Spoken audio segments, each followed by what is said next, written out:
गिरिडीह विधानसभा seat से दूसरी बार विधायक बने सुदीव्य कुमार को पहली बार झारखंड के कैबिनेट में जगह मिली। सुदीव्य ने झामुमो के एक कार्यकर्ता के रूप में राजनीतिक सफर की शुरुआत की है। झामुमो के गिरिडीह जिला अध्यक्ष भी बने। इसके बाद भी विधायक और मंत्री तक का सफर तय किया। सुदीव्य के मंत्री बनने के बाद उनका राजनीतिक कद अब बड़ा हो गया है। हालांकि उनकी पहचान झारखंड विधानसभा में मुखर व विधायक के तौर पर बनी है। सुदीव्य में झामुमो के 1989 से सक्रिय कार्यकर्ता के रूप में राजनीति की शुरुआत की थी। 37 सालों से अधिक बाद सफरनामों के इनाम पर झामुमो नगर कमेटी संस्थापक रहे। मंत्री बनने के बाद सुदीव्य कुमार सोनू ने कहा है, पहले गिरिडीह के विकास के लिए काम करते थे, अब पूरे राज्य की बेहतरी के लिए काम करेंगे। पूरे झारखंड में काम करने का मौका मिला है। जनता की उम्मीदों पर सरकार का काम करेगी। यही सोच सपना है। कहा है उनकी प्राथमिकता प्रदेश के बेहतर के लिए काम करना है। अजय चौरसिया की खास रिपोर्ट।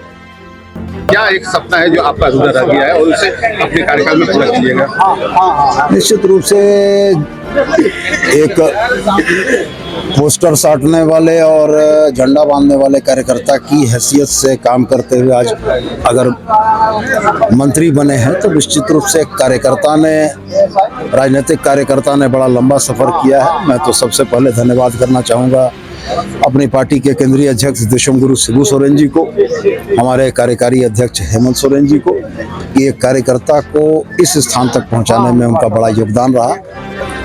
रह गया सवाल इन 35 वर्षों के कार्यकाल में जमीन से जुड़कर चीज़ों को बहुत कुछ देखा, हमने महसूस किया, जनता की भावनाओं के स्पंदन को महसूस किया कि जनता चाहती क्या है। पिछले 5 वर्षों के कार्यकाल में कहीं न कहीं गिरिडीह विधानसभा क्षेत्र में जिन भी योजनाओं को हमने मूर्त रूप देने का प्रयास किया वह जनता की उन्हीं भावनाओं की अभिव्यक्ति थी जिसकी सर्वाधिक आवश्यकता थी। इस शहर को आधारभूत संरचनाओं के क्षेत्र में विकास की जरूरत थी। हम लोगों ने उस दिशा में पहल की। आने वाले भविष्य की पीढ़ियों के लिए शिक्षण की एक बेहतर व्यवस्था की आवश्यकता थी, वो किया। पीरटांड जैसे सुदूरवर्ती इलाके में जहाँ रोजगार के अभाव में लोग पलायन करते थे वहाँ हम लोगों ने मेगालिफ्ट सिंचाई परियोजना दी। तो कुल मिला जुला कर मेरा कहना एक ही बात का है कि अपने इस पिछले कार्यकाल में जो बतौर एक विधायक था अपने विधानसभा क्षेत्र की बेहतरी के लिए काम किया। अब माननीय मुख्यमंत्री ने पूरे राज्य की जवाबदेही सौंपी है तो पूरे राज्य के लिए और बेहतर करने का प्रयास करेंगे। भविष्य में क्या योजना है? देखो, भविष्य की योजनाएं निश्चित रूप से अपने इस राज्य को कहीं ना कहीं राष्ट्रीय मानचित्र में एक अव्वल स्थान पर लाने की इच्छा हर झारखंडी की है, वही मेरी भी है।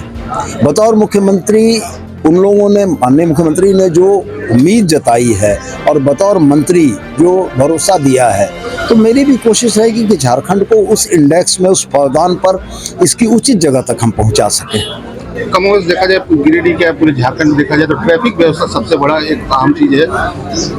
उसके लिए चूंकि आपका जो मंत्र है, ट्रैफिक की व्यवस्था में कई एक तत्व समावेशी हैं, जैसे सड़कों पर बढ़ती गाड़ियों की संख्या, झारखंड में अर्बनाइजेशन या शहरीकरण होता हुआ जिन सड़कों की क्षमता 1 लाख के शहर के ट्रैफिक को संभालने की थी, आज वहाँ 3 लाख का ट्रैफिक है। तो इन तमाम अलग अलग तत्वों को ही मिलकर ट्रैफिक जाम की समस्या बनती है और कोई एक विभाग या कोई एक एफर्ट इसका समाधान नहीं कर सकेगा। समग्र रूप से इसको सुविचार करने की आवश्यकता है। शहरों में बाईपास बनाने की आवश्यकता है निश्चित रूप से, और कहीं ना कहीं जो सड़क जाम की समस्या से लोग जूझ रहे हैं उसके लिए फुटपाथ को क्लियर कराने की भी ज़रूरत है। मैं देखता हूं कि मानवीय संवेदनाओं को ध्यान में रखते हुए, लोगों को कम से कम परेशानी उसको ध्यान में रखते हुए इस दिशा में भी हम लोग सुधार के लिए कोई एक बड़ा प्रोजेक्ट जो आपका ड्रीम है उसे आप पूरा करना चाहेंगे? यहाँ के लिए तो मेरा ड्रीम प्रोजेक्ट एक वो भी रहा था, वुमेन यूनिवर्सिटी। निश्चित रूप से मैं उसमें लगना चाहूँगा। यहाँ के लिए मेरा एक ड्रीम प्रोजेक्ट था मेडिकल कॉलेज, उस पर लगना चाहूँगा। और पर्यटन के क्षेत्र में और कुछ बेहतर किए जाने की गुंजाइश भी है और मेरी इच्छा भी है। मुझको लगता है कि आने वाले दिनों में इसमें कुछ न कुछ सकारात्मक परिणाम आपको दिखेंगे।